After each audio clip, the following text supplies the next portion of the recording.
All right. I don't have any hands up right now, so star 2 to raise your hand. If you got a victory, I'd like to hear about it. If you got a problem, I want to hear about it.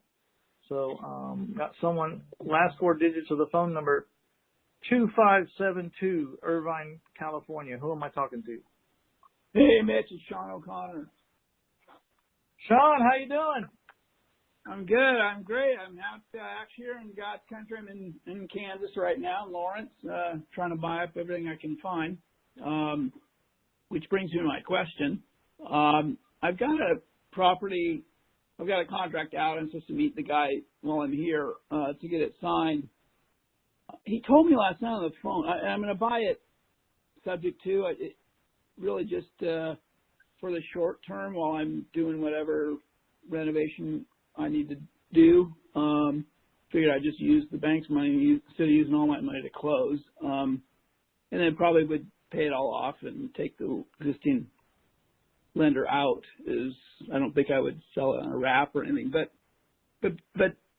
he told me the seller told me last night, he goes, I guess he's behind a month or two in his mortgage payment. And he said, my lender's calling me every day, giving me all kinds of grief about the fact that I'm late on my payment. And I'm telling him I'm selling the property.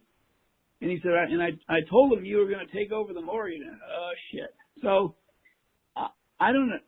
I don't know. I can't figure out for the life of me why the lender himself is calling, who his lender is for that matter, why they'd be calling him, pestering him about being late. I mean, if they really want to do something, just file a notice of default, I would think. Why they're calling, I don't quite understand. But, they probably hired a note servicing company, and the note servicing company is to hound the people. Okay. And so probably he didn't, I'm guessing he probably didn't tell the mortgage company anything. He was talking to a note servicer, so it's not going to go anywhere, but I don't know that. Okay.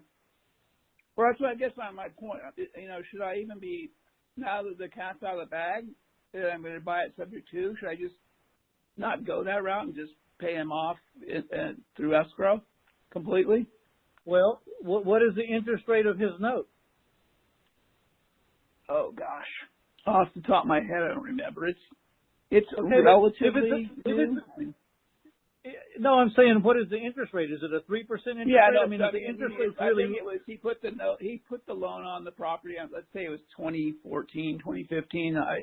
So it's not a high interest rate. It's maybe 5% or something. Let's say.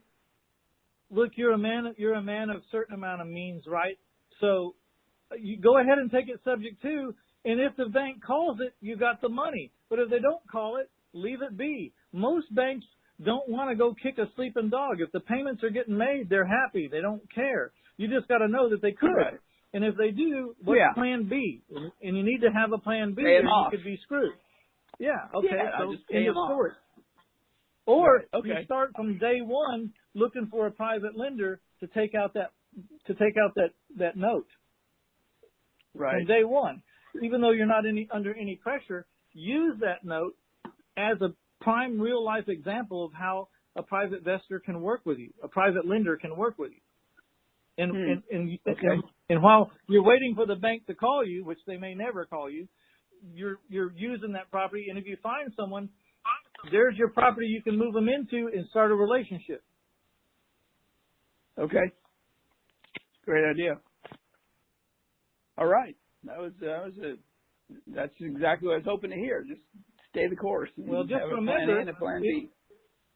Just remember, if you sell it on a wrap and you no longer own the house, then you're not trying to refinance the house with your private lender. You're trying to pledge your note that your buyer owes you as collateral. There's two different ways. If you find your private lender before you sell the house, you can refinance the house and give them a first lien on the house. If you've already sold the house to someone else for, say, like double whatever's owed to the bank, then you just have this great big note that you can assign. You assign your note and your first lien collateral rights, because you can't refinance the house anymore because you already sold it to someone who's living in it on a wraparound mortgage. Got it. So, got it. Okay. Okay. Understood. Makes sense. Okay. Okay.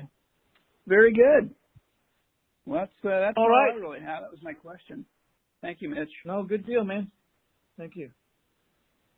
So Sean came on board a week or so ago as a one-on-one student with me, and I'm real excited to be working with him. They got good things going. They're in Kansas, and there are a lot of affordable houses there, and they're moving and shaking, finding houses, and so that's one of the things I like when I do take someone one-on-one. I just like that they're already in the game and they already know a lot about what they're doing. Otherwise, I like to just kind of stay on this call and make sure that this business proves itself to people before they go on a one-on-one situation with me. But I'm really happy to have Sean and Yelena as a one-on-one these days, and I think we're going to do good things. All right, star 2 to raise your hand. I don't have any hands up right now, so if you've got a question or a comment or want to share a victory, now's the time.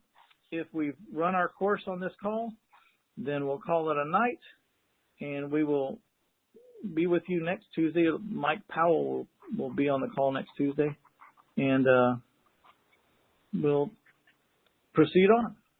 So it looks like we're done tonight. I appreciate everybody taking the time to come on. Hope you had a great Thanksgiving, and we'll see you next week.